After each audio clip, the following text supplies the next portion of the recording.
This is Jennifer Gonzalez welcoming you to episode 250 of the Cult of Pedagogy podcast. In this episode, we're going to learn a handful of easy, fun, fast, and effective strategies for adding more retrieval practice to your classroom.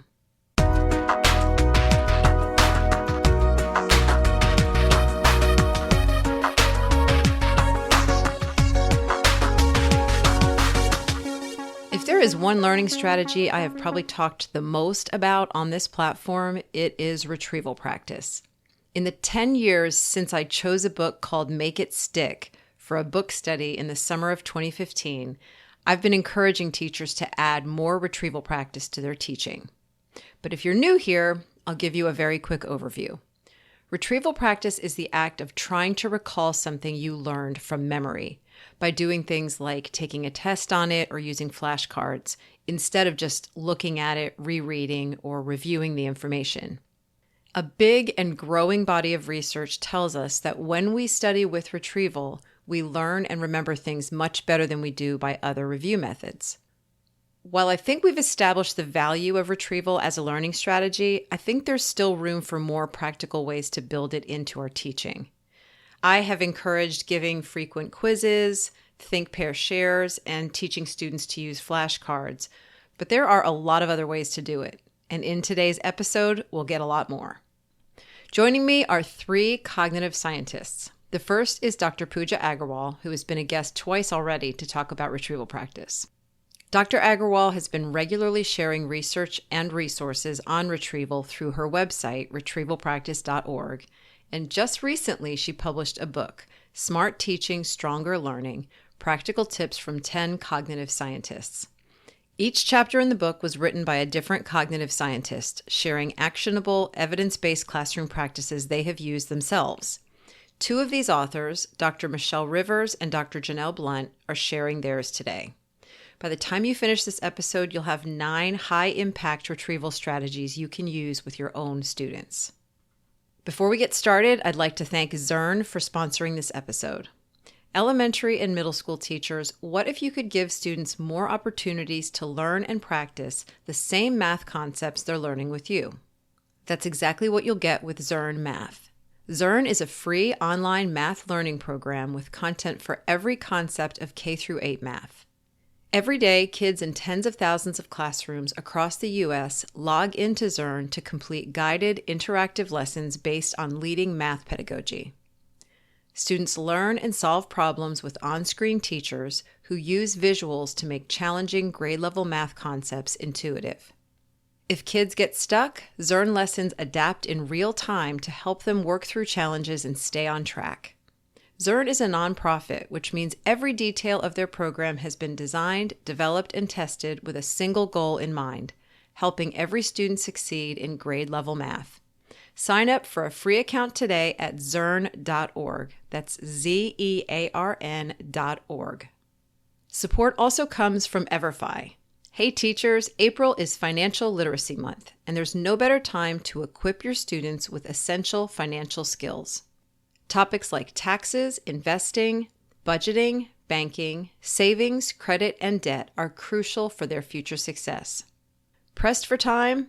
Everfi has you covered with their free, standards-aligned, turnkey financial literacy lessons. These lessons are aligned with Jumpstart National Standards in Personal Finance and come with the prestigious ISTE seal. Last year, over 1.5 million students benefited from Everfi's FinEd lessons. With more states requiring a personal finance course for graduation, it's vital to prepare your students now. Make a lasting impact in your classroom. Visit cultofpedagogy.com/Everfi to get started. That's cultofpedagogy.com/EVERFI. Now here's my conversation with Dr. Pooja Agarwal, Dr. Janell Blunt, and Dr. Michelle Rivers about retrieval strategies. Dr. Agarwal, welcome back for the third time on the podcast. I'm so excited. Thank you for having me again. We have basically only ever talked about retrieval practice when you've been on. You have become my go-to person for all things retrieval practice, which is great. And you have a new book. It's called Smart Teaching, Stronger Learning. So tell me about this book and why you put it together. I am so thrilled for this book. Smart Teaching, Stronger Learning brings together a team of 10 cognitive scientists. And I know that can sound intimidating for me too. So I'll tell you a bit more about it first. But it's really a book by teachers. And the 10 authors that are featured in this book, I'm the editor. And so the 10 authors featured in this book are also teachers. They're all classroom teachers. They've taught in the past. They currently teach. And they just happen to conduct research on learning, but I like to think of us as teachers. And in this book, what we're doing is each author shares a little bit of their research, but they really dive more into how they teach. So the approach the authors have is more to demonstrate and talk about how they actually practice what they preach. Because so often we'll learn about science or the science of learning, but it's just kind of like out there and it's never put into practice. And I love that more and more people around the world are putting the science of learning into practice. And I love that these 10 scientists are doing it. They're doing it in their classrooms every week, every semester, every school year. Yes. What I also love about the book is, of course, as you and I have talked about, Jen, all teachers are experts. Everyone listening to your podcast, everyone who reads your blog are experts on learning. And it's important to me that with this book, the experts reading it are going to know more about the research that backs up the great strategies they already use. Teachers already use retrieval practice, and we'll talk a bit more about that. But all of the strategies teachers use is backed by research, and they'll also learn some new strategies from these 10 authors. The 10 authors are also very representative, which I find incredibly critical and important to know that these are strategies and this is research from a wide variety of schools, age levels, countries. We've got some authors who are from Singapore and Brazil. And so it's kind of like visiting 10 different classrooms around the world of teacher scientists. And I also think about it as getting a sense of kind of double evidence. The readers will read about the research evidence behind these strategies, but there's also this evidence from the classroom. So the scientists have done the work to translate their own research, but they practice what they preach and they talk about what that means when they've got students coming into class late, what that means when they've got absent students, what that means when they've got a pile of grading to do, or they need to get feedback, or they need to prep class at the last minute. So it's really this added level of evidence, in addition to being scientists, them being teachers. And I'll say that one of the things, I don't know if I should say this, but I'm going to. One of the things I am the most excited by is that it's short. Yes. It is I was excited about that too. Short. It's 10 chapters, but they're only 10 pages each. And there's no statistics. There's no scientific jargon. There's strategies you can implement immediately, and you can flip through the book. You don't have to read it in the correct order or front to back. If you really want to learn about a certain type of strategy or a certain area of learning, you can just flip to that chapter. So it's really, really short because not all of us, or at least a lot of us, don't have time to read it. And so when I had started my teacher training in K-12, and then I've been teaching at the college level for 20 years, but when I started my teacher training, this is the kind of book that I really wish I had. And hearing the voices of my 10 friends, colleagues, just feels so insightful and exciting to know how they teach. And then I already have a list of which strategies I'm going to use in my own classroom in the fall. Oh, I love that. Yeah, it's a very accessible book. When I opened it up, I thought, oh, this is very readable. This is just you can just grab. And the thing is, the research and the numbers are important, but you can also, you can footnote that stuff and sort of slide it, and it's like, just because people aren't necessarily going to be checking. They just want to know, does this work? Yeah. Is there some research to back it up? Yes. Okay. Tell me what to do. Right. Exactly. And so we've got those footnotes at the end, not in the middle of the chapter. We've got bullet points. We like bullet points. Yes. So the strategies are there and practical and short and hopefully easy to implement, knowing that the research is there too. Yes. And the title is Smart Teaching Stronger Learning. And It took, of course, some time to come up with a book title. In my head, I kind of think of it like the title for the movie Crouching Tiger, Hidden Dragon. If that's helpful. Very nice, yeah. But the smart teaching is knowing that when you read this book, you're going to be better informed. You're already an expert as a teacher, but you're going to be a smart teacher, knowing that there's research to back it up. And with stronger learning being the ultimate goal we all have. Our students forget, and we have to reteach and reteach. So if we can implement these research-based strategies and strengthen students' learning, that is the goal that we all are rallying behind. I like this idea that teachers are already doing a lot of this stuff. We don't necessarily all know how to back it up with research, but teachers know what works and what doesn't work. And sometimes we get into these conundrums where it's like, I don't understand why this thing isn't working. And that's where the research can also help. So having a little bit of a research base. And I used to always wonder when I was in the classroom why there wasn't a stronger connection between people doing the research and people who are practicing in the classroom. So all the stuff you've been doing in the last couple of years has really been bridging. You and a few other people that I've had on too have really been bridging that gap, which is so fantastic. We need to be talking to each other all the time. So, let's, for people who have never heard of retrieval practice until this very moment, even though I feel like you and I have talked about it a lot over the last close to 10 years now, let's just do a super quick overview, just so that we don't assume that everyone listening knows what is retrieval practice, why is it so powerful, and why do we keep hammering people with it? Yeah, we have been talking about it for a long time, and it's not new. So we'll talk about that too. Retrieval practice is not a new strategy. But as a teacher, I like to start with a question. So I have a question for you, Jen. When you meet new people, let's say you go to a party, a conference, you're meeting new students. When you meet new people, how do you feel about remembering their names? Is this easy for you? Is it hard for you?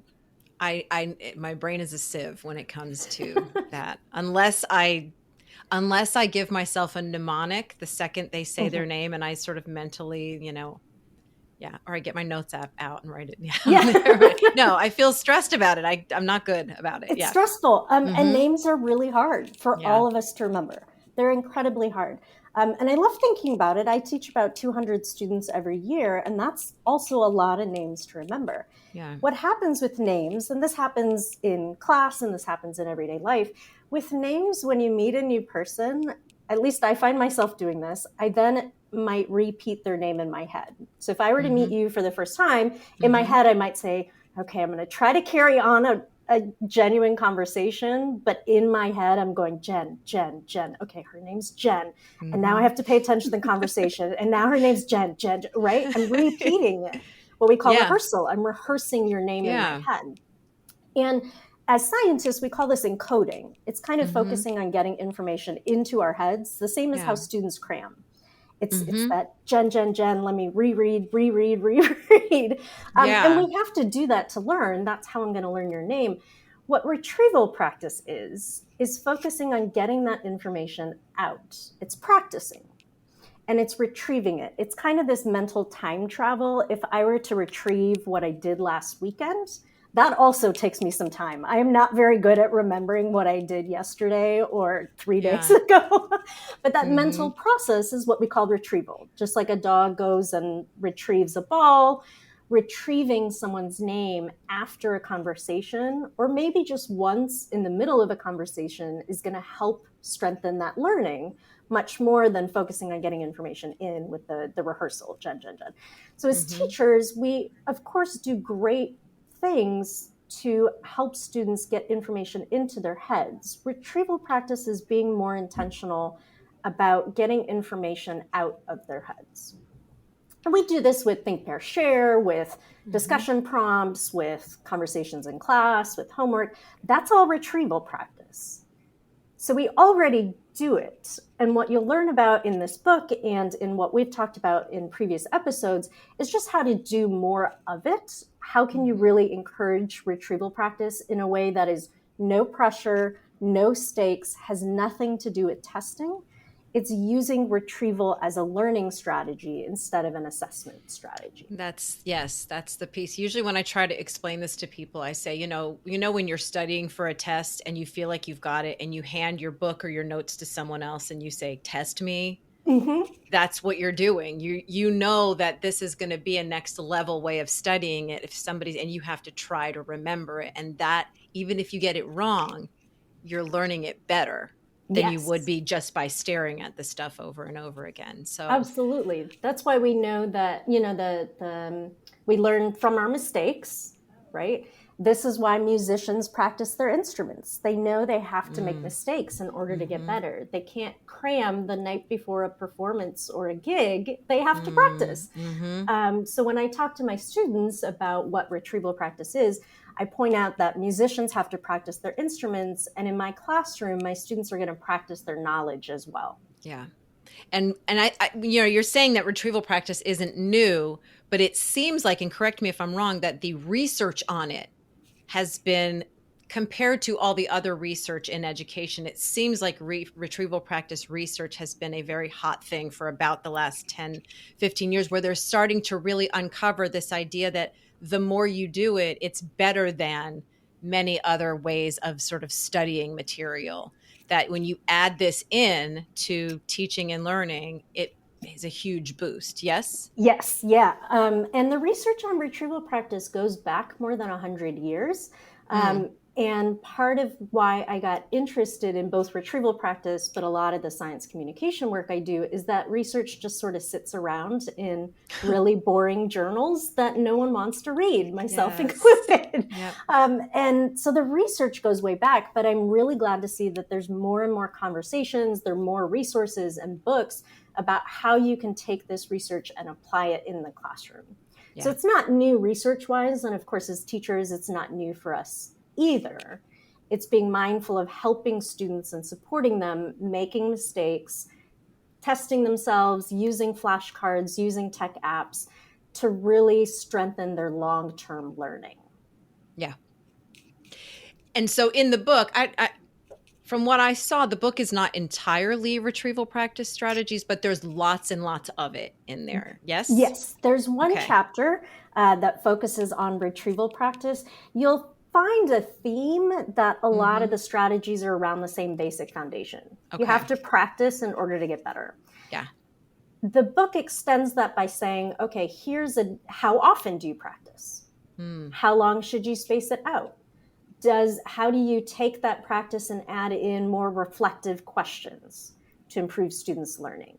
What types of questions are the most effective types of questions? So it's about retrieval, but then it's taking all of the complicated things we do as teachers and all of those questions we wonder about when it comes to actual lesson planning and activities. So great, it makes sense that I should get information out of my students' heads, but then what does that actually look like? So yes, you're right. There's a lot of it in the book, but I think of it as a foundation, and all of the chapters kind of take that basic foundation and level it up. Right. And so what I thought we would do for this episode was to have two of your authors join us and share some of the retrieval practice strategies that they actually are using in the classroom that work really well for them.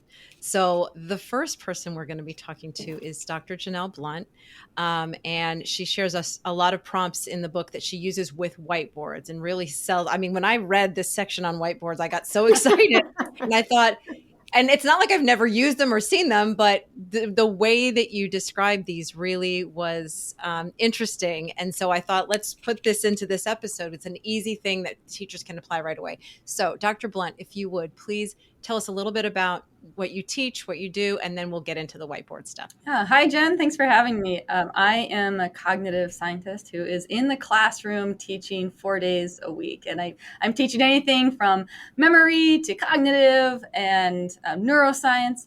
And, I ask students who do you think I am? If you were to say, like, who am I? And the thing they all said was, you're that girl who rollerblades with her dog and rock climbs. So I kind of want everyone to know, like, we are people, we're teachers like you, we're researchers, and we are crazy people who rollerblade with our Vishlas because we don't know how to get there. So that's awesome. When I'm in the classroom, I love to bring that same kind of energy and excitement to the classroom. And the thing that I have found most effective is whiteboards.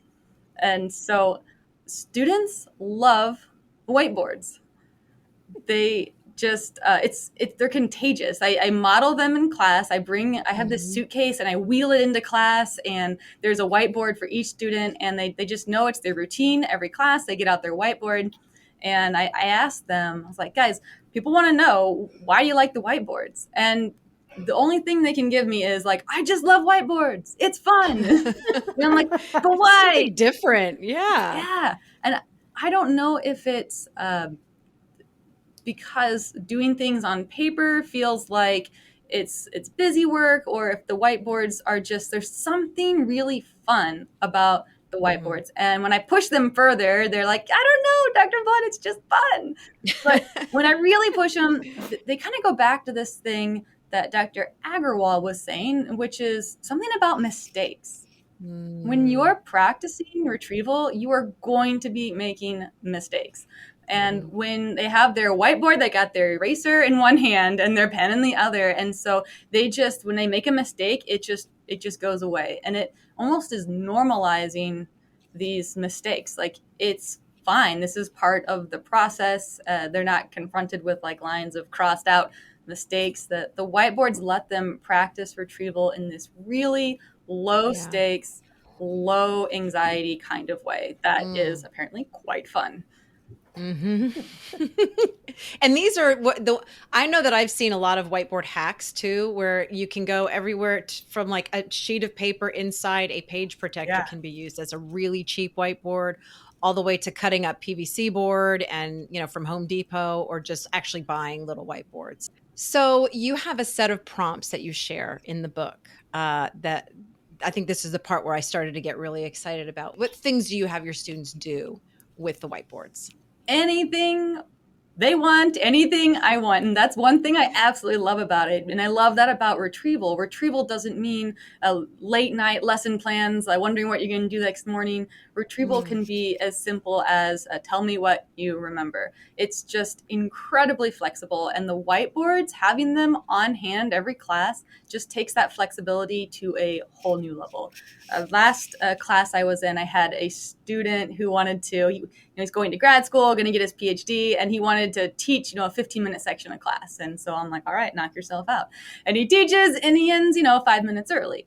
So what do I do? 5 minutes is 5 minutes that we can use. And so I can say, list 10 of the disorders that were just mentioned to you today. And the students then, and they can just get their whiteboards and start retrieving. No planning, a great learning that also then highlighted some things they didn't understand on the fly, and they're into it. They can also then, they can do some silent retrieval, and they can also turn to the person next to them after a couple minutes have passed, and there's this collaborative retrieval that's happening. So the prompt is, whatever we just said, what did we say? And I love that this book that Dr. Agarwal has put together for us, because it goes through not just practice retrieval, but here's some schedules you might consider. So in that moment, I said, what did we just talk about? But I also can easily say, last week. Yes, last week. What are 2 things we talked about? Or what's the definition for this? Or what's an example of this term? So this ultimate kind of brain dump, what are just things you remember, is definitely one thing that I do. I also want to make sure I'm doing this intentionally. So it's not just all like, what does my soul feel like? But having some intentionality. And one way to do that is I have these slides. And for me, these slides are light blue with little dots on the outside. So it's faint border, and it says rapid retrieval. And that is a cue to me that it is time to do some retrieval, and to make sure that I'm not going more than 10 minutes, 15 minutes without having some engagement from the students. And that is the way I do it. I've heard of people who have used a golden retriever image to, make things cute. I know Dr. Agarwal shared that with me, again, low stakes, low anxiety. Like, this is fun time. And that's what you're saying is that when you're in the middle of sort of a lecture or something and you've got slides that you've made for that, you will stick something in periodically to remind yourself. And when you do that, is it really just a generic symbol, or is it an actual exercise that comes up that asks a question? Or is it just like do some sort of retrieval? The beauty of it is it's both. Sometimes I have a slide and for me, it's always the light blue dots on the outside. And sometimes it says rapid retrieval. And sometimes I have an idea of what I might like to say. And sometimes there are specific prompts that I might use, like list 5 things about counterfactual thinking, or list the 3 stages of memory. And I have specific prompts that I have planned in advance. And sometimes they're just these brain dump things. Yeah. When you ask a question like this, so for example, like a brain dump, what happens after you ask? The students write it down, and then what? Do they compare these with each other? Do they call out and share with the whole group? Yeah, a variety of things, like the world's your oyster here. So in my intro class, they write it down and then they triumphantly hold them up to me and show me what they have written. In some classes, when I have larger classrooms, I have them divided into pods, which is the Dr. Blunt speak for groups. And so they have groups of 5 or 6, and then they show and they help each other to make sure that everyone's on board. I'm always saying, help your pod mate. And if you've got all 5, does your pod mate have all 5? Right. And so in that way, you can use some collaborative learning, trying to model what they should be doing when they're having group study sessions without me. Yeah. So sometimes it's groups. Sometimes I can see what they're doing. In my favorite, most radically retrieval-based class, I have split the class so that half watch the lecture before class. Everyone watches it before class, and then half come in person at a time. So I'm looking at no more than 8 or 10 students at once, and they're retrieving on the boards, like around the classroom, on the walls.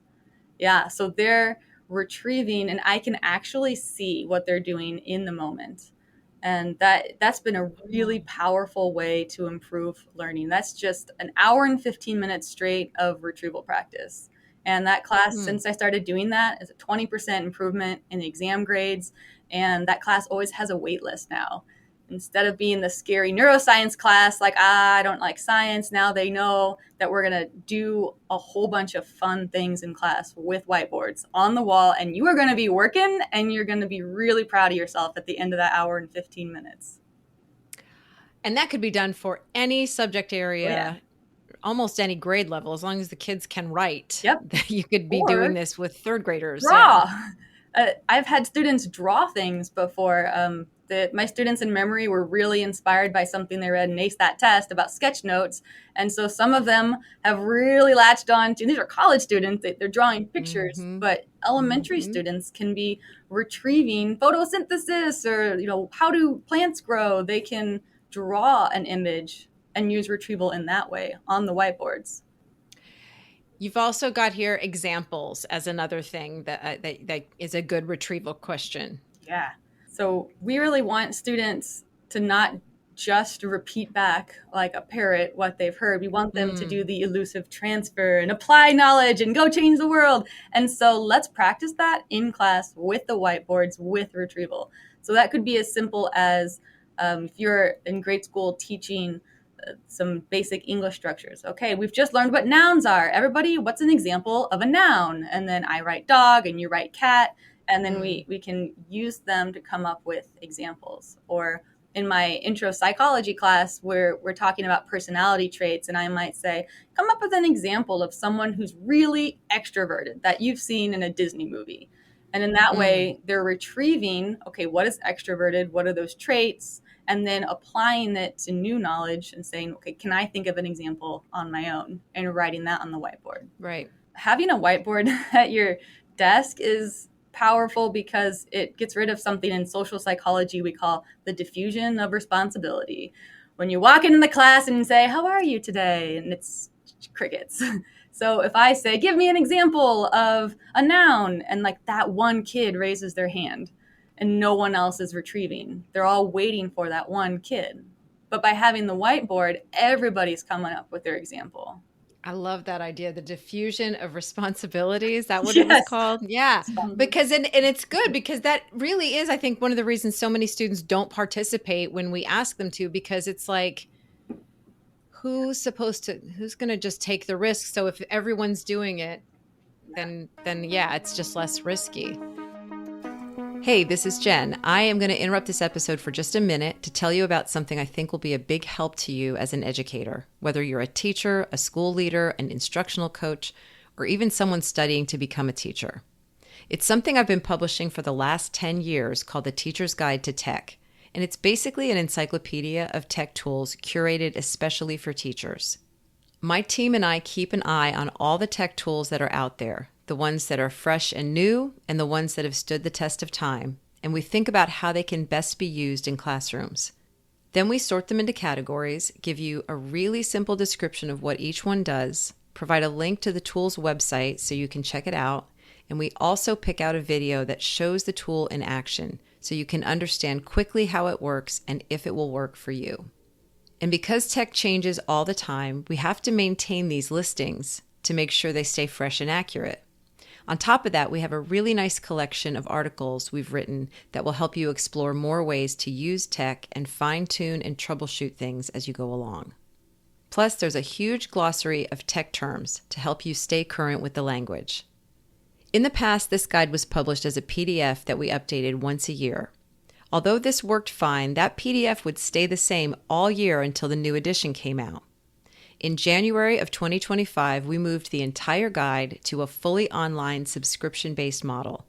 This allows us to update it all year round, keeping it fresh and new all the time. A year's subscription costs exactly the same as the PDF used to cost, so we haven't raised the price one bit, and it's even more affordable if you get it as a group.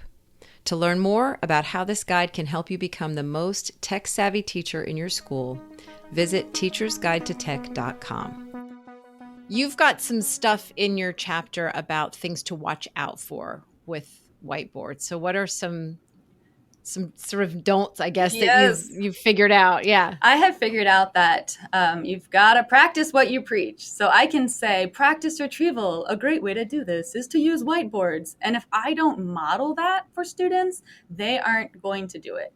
And so you want to start early. Day one is not just, hello. Day one is we're going to practice retrieval now with our whiteboards. And so if you try to bring in something midway, it could work, but it's going to work if you start early and you model it for the students. So don't expect students to just take your word for it. Actually model that process for them. Okay, great. And this is with the idea that they'll do the same thing at home. Yeah, I think the whiteboards really are contagious. I have students I have never had come up to me and say, Dr. Blunt, look at my whiteboard. And I'm like, awesome. Like they heard their friend is in my class and they have their whiteboards. And I was actually giving a guest lecture in a nursing class. And I said, okay, guys, today we're going to use, and before I'd finished my sentence, 3 of them were holding up their whiteboards. They're like, I have a psych friend and we study all of our classes this way now. They carry their own with them? Carry their own with them. That's amazing. Contagious. They love it. Well, especially in the digital age, for them to be carrying around a whiteboard and a dry erase pen with them is like, that's fantastic. Okay. Yeah. Okay. So start early. Start early, is right. one tip. Okay. It's tempting for students to want to use their notes at first, I'm a good student, I want to get it right. And so emphasizing that you're going to be wrong, mistakes are okay. It's better to make a mistake and practice retrieval than to use your notes and be right, but not have meaningful learning.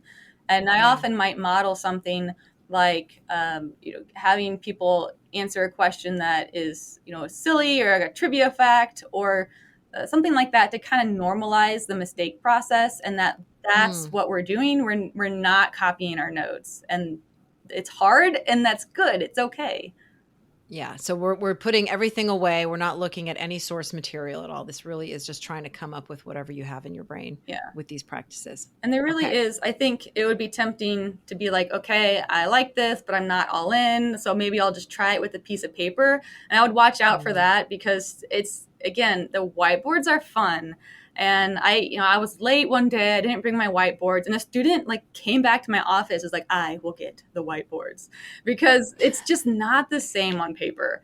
They don't have that like freeing eraser free type zone that the erasers create. It doesn't have that fun feeling. So testing the waters with paper would be a mistake. Okay. Yeah. Okay. That's really good to know. If somebody's going to try it and they go, yeah, it didn't really work that well. If it's because you use paper, that's probably why. Okay. Got a couple more.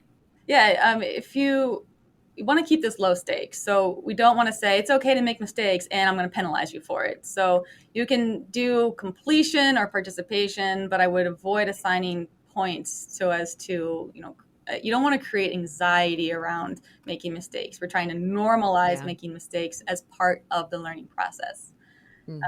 Good. Another thing you might watch out for is when I do what I call the radical retrieval version, where you're doing it on the walls, there might be some social pressure, and that can be used to your advantage because people aren't going to diffuse on you. They're going to want to be everyone else is doing it, but you just got to make sure that you're always keeping it low stakes. My first day of neuroscience, we're going to be walking into the classroom and headed towards those boards, even on day one, because again, we got to start early.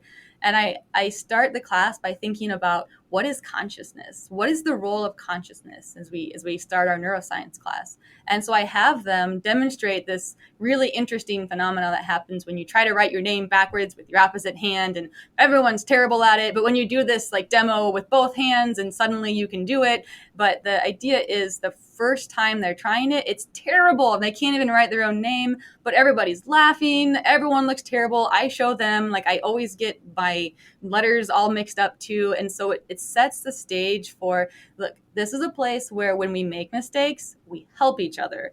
So that you have to be mindful of that social pressure. You want just enough to get people motivated, but not so much that people feel anxious. And the good news is we know that retrieval practice reduces anxiety. So we want to keep it that way by not making it high stakes. So would you recommend kind of going back and forth between personal whiteboards and doing things where people can see, just being more careful about when you plan those radical sessions? I haven't really, I used to do a little bit of both, but now I've kind of have like a class where it's all on the, radical retrieval on the boards in the front of the room. And then I have the classrooms where they have them at their desk. But I think you could probably mix it up. But I don't know. Someone report back. Let me know. Well, so then the advice is if you're going to do the on the wall, just know that there will be more hesitation and you'll have to do some exercises to sort of loosen them up a little. Yes, you want to normalize the mistakes. You want to be making sure that you're not doing it in a way that's like, everybody look at Johnny right now, see how he's wrong. Like we want to be like, everyone, we all made a mistake. Let's move toward learning. Yeah. All right. Well, thank you so much for sharing. I have never heard so much enthusiasm for whiteboards, and I think it is going to be contagious because as soon as I started reading that, I thought, that sounds really fun. I want to get some and start using them. So, all right. So we are going to be shifting gears now. We are going to be talking next to Dr. Michelle Rivers, and you had a variety of strategies that were all kind of around retrieval. So I just sort of chose a couple that I thought would be really good to share here. So, Dr. Rivers, please tell us a little bit about what you teach and what you do, and then we'll get into the strategies. Sure, Jen. Thanks so much for having me. So this is my first year as a professor of psychology at Santa Clara University, which is in the Bay Area of California. But I have actually a ton of teaching experience. So growing up, I taught piano. I taught hands-on science classes to elementary students where we got to play with dry ice. I did creative writing, K through 12 tutoring, and then I went back to my community college actually and taught there as well. So, and even as a kid, I was thinking as Dr. Blunt was talking about whiteboards, I used to love going to work with my mom. So she worked in healthcare and would often give lectures. on various topics. And while she was giving her lecture, she'd put me in another room where there was a whiteboard.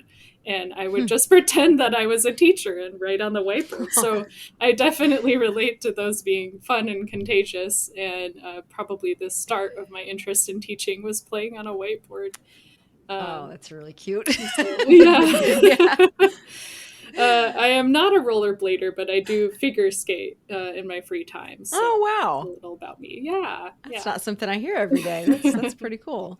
So we've got, I'm going to just read these sort of ahead of time, and then we'll go through them one at a time. You've got name tense, question du jour, which I loved that. Peer instruction, answer explanations, and then confidence ratings, which we are kind of apply to all of them. So you do something interesting with name tense. Let's start with that. And how does that play into retrieval? Sure. So this kind of started with, I wanted a way to really quickly determine first whether or not my students were in the class. So taking attendance, especially in these larger lecture classes that I teach. Were they there and were they engaged? And is there a quick way for me to just kind of assess how they did with the day's material? So what I did is I give everyone a piece of paper, usually cardstock, a little bit thicker, and I have them fold it into like a pyramid, and they put their name on one side, and it kind of sits on their desk. So you can imagine a little tent with their name on it, hence the name tent. And I'll have them write like a fun fact on the other side or their pronouns, whatever they wish to share with me. So a little personal touch. And then on the back of that sheet of paper, I leave space for these exit tickets. So the idea of an exit ticket is it's a really quick prompt to get them to engage in some retrieval as they're walking out the door. So it's kind of like these mini suitcases that students carry through class, and then on the way out, they're just packing up like one little souvenir that they're going to take from the day's lesson. And so that could be a response to a very broad question, like, what is one thing you learned today? So similar to Dr. Blunt's takeaways, or what was the most challenging part of the lesson? And for me, this is really helpful for identifying areas of misunderstanding. It's also a really equitable practice because everyone has to do it, right? I'm not just relying on the students who will raise their hand and tell me what they learned, right? And sometimes I'll even write a little note back to them. So it's kind of a way to engage in the conversation. It sounds like there's a lot of uses for these. Yeah. So these I just take to every class and collect them as they walk out the door, and quick way to take attendance and identify gaps in their knowledge. Yeah. Okay. I like that. I don't know if you're familiar with the name Norman Eng, but he's been on the podcast a couple times too. And he talks about college instruction, and he had also used name tense as a really good way to just get to know who your students are, but he didn't have any retrieval practice on that. So you're really making use of this one piece of paper. So there's probably lots and lots of ways you could use that. Absolutely. Okay. So what is the question du jour? Yes. So, these exit tickets that you put on the name tense are a great kind of end of the day, walk out the door. I think starting with a question, just engaging in retrieval early, can also be really fun and effective. So as instructors, as educators, we're very used to writing learning objectives, right? So for this lesson, here's what I want my students to learn. But how often do we actually share that with our students, right? Like, here's what I want you to know. Maybe we do. Maybe we say, here's the agenda for the day. But just a simple tweak to engage retrieval would be to frame it as a question du jour, or question of the day. So in my cognitive psychology class, I might start with a question like, what is a mind? We're going to be talking about mental processes. We're going to be talking about the mind. What is a mind? Is it different from a brain? How is it different from a brain? That's going to guide our discussion for the day. So getting students to think about it, because they come in, they're not blank slates, right? They come in, they have some prior knowledge and ideas about what a mind can be. And so early on, getting them thinking can kind of prompt that curiosity. So it's kind of like giving students the menu before the meal comes, right? So they're not just eating whatever's served on the plate, but they're anticipating what they're going to put into their mouths or their mind and asking, what's it going to taste like, right? So getting them excited, directing their attention to what's really important and what I might be assessing them on later, kind of an overarching question of the day. So sometimes, it does tie sort of directly to, because when I read this, I was thinking it could be a question that they can't answer or that they might answer incorrectly. But then I remember having once a teacher say to me, here's a bunch of different questions. And they said, you're going to be able to answer these by the end of today. And I remembered thinking, ooh, that's kind of cool because I don't know the answers to them now. And it sort of, primed the pump a little bit. And it was true. By the end, I did know the answers to those. So could it be kind of more of a fact? Because what is a mind is a very you could talk for 5 hours about what that is. Totally. Do you ever ask any that are just kind of a little bit more like fact-based where it's just, Sure. Yes. Yeah. It can be a fact-based question. It can be, another example might be, why do we remember some things for a long time and forget other things very quickly, to kind of introduce this model of our memory. Yeah. And again, it's just priming them to get excited, to get interested. And even if they answer incorrectly, you might think intuitively that would be harmful for their learning. But research shows the opposite. As long as they're corrected, as long as you correct them and give them the answer during the lesson, having given the wrong answer might actually be a great cue for them to remember, oh, right, I was wrong about that. And it felt like I was right, but no, I was wrong. Now I'm going to remember what my instructor said or what I read in the book or the video we watched or whatever it was that corrected my knowledge. Yeah. And that's a more novel experience than just saying, this is what the day's objective is. Exactly. Yeah. So the next one you have is peer instruction, which probably a lot of people listening are going to say, oh yeah, I already kind of do that. So you've got it a little bit more tied into retrieval though. So how does that work for you?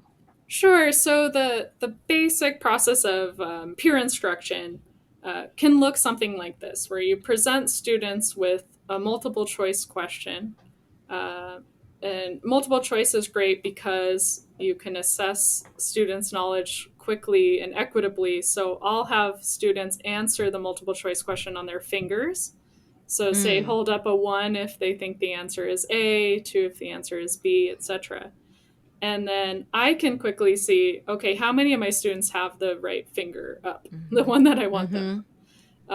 And they can easily see as well how many, if there's difference in opinion. So they're committing to their answer. And then I might say, okay, now go find someone with a different finger up than you and go try to convince them that you're right. Interesting. So kind of like a debate club. Like at this point, you haven't given away what the correct answer is. That's right. I haven't told them the answer.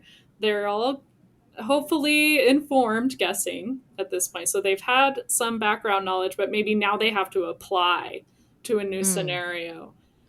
So it's a bit more difficult. So it's kind of like, do you remember that TV show, Who Wants to Be a Millionaire? Yes. Right. So it's kind of like this, but educational, where students are picking an answer, maybe committing to it, but they're not quite sure. And now they can phone a friend, but their friend's just right next to them. Yeah. Yeah. So, and then after you've done that, then what happens? Then you sort of reveal the correct answer. And so I'll have them re-vote, right? So they'll re-answer after talking with their peers and see, did they converge? And often they'll converge on the correct answer. And the research supports this as well. You might think, oh, well, maybe it's going to be like the most confident student who convinces everyone else that they're correct. But that's not the case. So that's kind of encouraging. They often converge on the correct answer once they talk it through. And so that explanation process can be a really effective way for them to figure out what they know and what they don't know. Yeah. Yeah. And then at that point, I can come in and say, okay, here's the correct answer. Let's talk about why. Or I can have them tell me why, and getting them to reason through, well, here's why I eliminated this answer. Here's why I thought this one was right. Or I initially thought this was the correct answer. But after talking to my partner, I realized I, forgot that you had said that one part in the lecture that made it not quite right. What I love about this one and actually the next two is that you're taking basic retrieval and you're adding extra sort of layers to really like make them even more robust, I think, make the moment even more memorable. There's something here about ChatGPT in this strategy, Yes. peer instruction. Yeah, tell me about that. Yeah, so this is an exciting project I thought I'd mention, working with an undergraduate student who was like, well, okay, you have students use this peer instruction process, but now we have these chatbots like ChatGPT or Gemini, these generative AI programs that can kind of act like a conversation partner.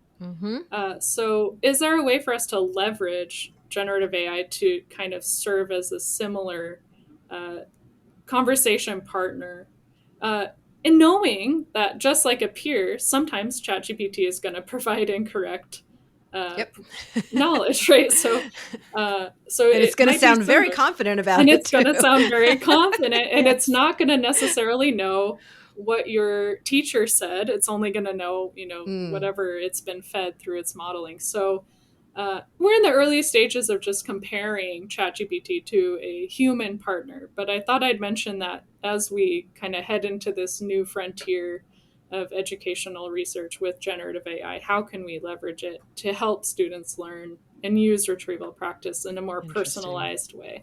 I like that. That's great. So the fourth, I think this is the fourth strategy is answer explanations. Tell me about that.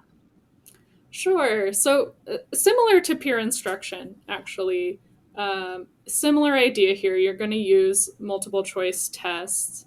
And a lot of educators, including myself, use multiple choice testing because they're really efficient measures of learning. Right? You can very quickly see, does a student know it or don't they? But they've also been criticized because you can rely purely on recognition rather than engaging these deeper retrieval, elaborative processes that we know really help with lasting learning. And so I was thinking, okay, how can we make multiple choice tests more meaningful and engaging while still keeping that efficiency component? Because, of course, as educators in the classroom, we know we don't have all the time in the world. Yeah. So what I do in my classes is I just have students write short explanations next to their multiple choice questions. So basically, why did you pick that response? And students can interpret that however they want. It could be why they eliminated the other responses. A lot of students use process of elimination, which is a totally valid strategy for getting to the correct answer. Or it could be, oh, I remember learning this in class and, walking through that process. So students like having this option. I use a variety of strategies to assess student knowledge, including short answer questions, essay questions, multiple choice. And they always say, I hate the multiple choice questions because it's all or nothing. I either get the point or I don't. And sometimes, of course, they remember those few times where they changed their answer from the right one to the wrong one. And they're like, oh, right, that's painful. I get it. And so this is giving them a little bit more control back into their hands to be able to explain their reasoning. So that helps with their perception. But we've also found in more recent research that they're more likely to pick the correct answer as well, just by providing an explanation. So even if you as an educator don't have the time to go through and read all those explanations, or maybe you decide you're only going to read 3 out of the 50 questions, 3 explanations that they tell you they really want you to see, or something like that. they're going to benefit from those elaborative processes of trying to explain their answer. Yeah. Does it ever influence the grade that they get on an item? So occasionally I will tell them, I might do partial credit if they pick the wrong answer and then have a strong justification. Because sometimes they just get messed up in the semantics or the wording of a question. And I don't want to penalize them for that. Right. Like, okay, you just misunderstood what the question was asking, but it's very clear from your explanation that you understand this concept. Yeah. And you've got another use for this just sort of as a class activity explaining the answer. Right. So similar to that peer instruction process, these are really go hand in hand. The difference is with answer justification or explanation, the students are doing that on their own, whereas with peer instruction, they're explaining to the person next to them.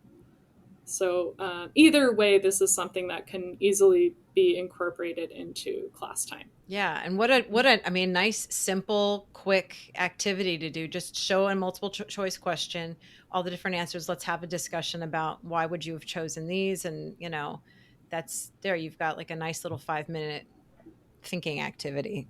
Exactly. Mm-hmm. So the last one here is one that could be added to any of the other ones. And in some ways, it could also be added to all the whiteboard stuff too, which is adding confidence ratings. So tell us about this one. Sure. So one area of my research is metacognition, which is students' knowledge of their own knowledge. Mm-hmm.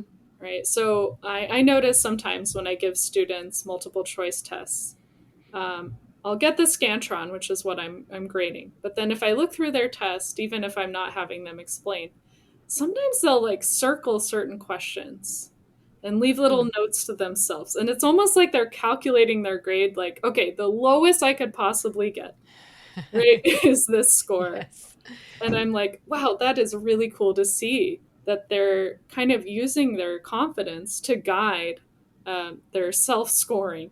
Right? Yeah. So they're trying to get a sense of like, how well will I do on this exam? Mm-hmm.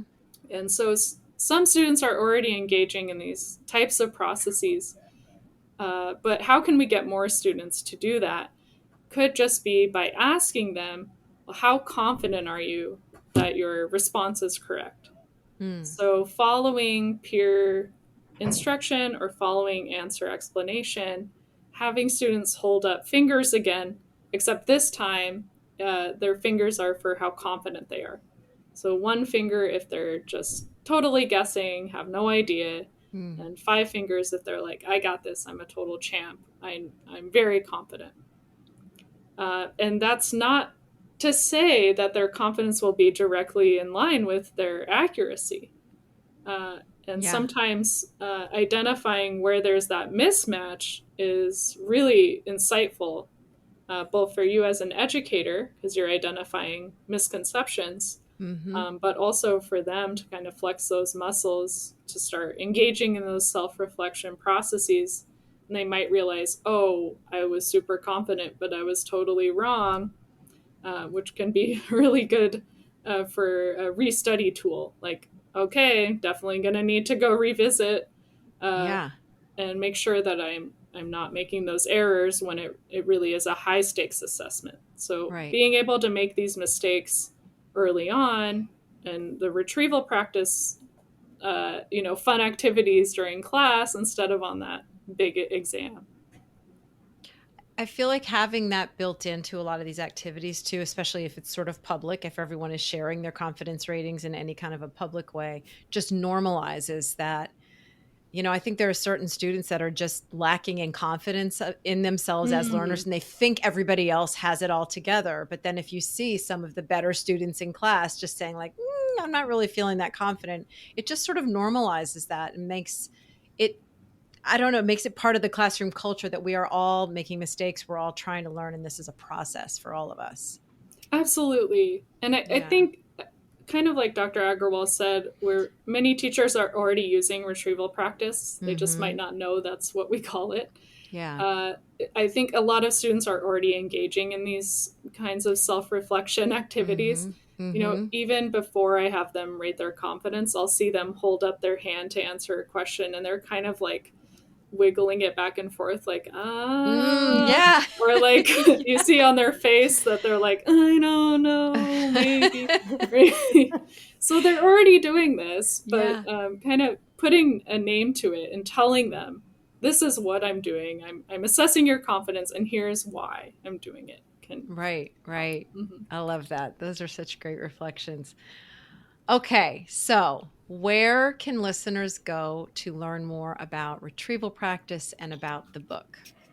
For learning about retrieval practice, I have a website, retrievalpractice.org. I've got more than 100 free resources for downloading. I've also got lists of other books on the science of learning that I hope folks will check out. But of course, I feel really strongly and really excited about Smart Teaching, Stronger Learning. As I think I mentioned at the beginning, I'm the editor of the book. I didn't write any of the chapters. So I also just got to visit 10 classrooms and read the book like readers. And it's so fun. So I really hope people check it out. It's available in paperback and ebook. It's on Amazon. It's on bookshop.org, where the proceeds benefit your local bookstore. And if you go to retrievalpractice.org/smartteaching, there you can download the introduction to the book that I wrote. And I've got a handy Google Doc of just 10 tips from the book. So even though Smart Teaching, Stronger Learning is really short, I also wanted to make a resource that was even shorter. So I think it's like a 2-page Google Doc with one tip from each chapter. Nice. And there you can also subscribe for my newsletter, because we're going to have more webinars, events. I want more of these teachers who just happen to be scientists sharing more of their teaching and interacting with educators. So definitely subscribing for my newsletter at retrievalpractice.org, or finding me on social media at RetrieveLearn would be a great way to stay on top of any of the upcoming events that we have. I have a course on LinkedIn about learning. You can find it under my name at Janell Blunt. And so that's some great tips, anything from how you prepare your body to learn from retrieval practice and names and other strategies there. Awesome. Okay. And then Dr. Rivers, you've got a blog on cognitive science. I do. So this is a blog I started as a graduate student, where I was just really interested in science communication. I know there's not a lot in the space between, empirical articles in journals that academics read, and then popular press that's written by journalists. So this is kind of that in-between space.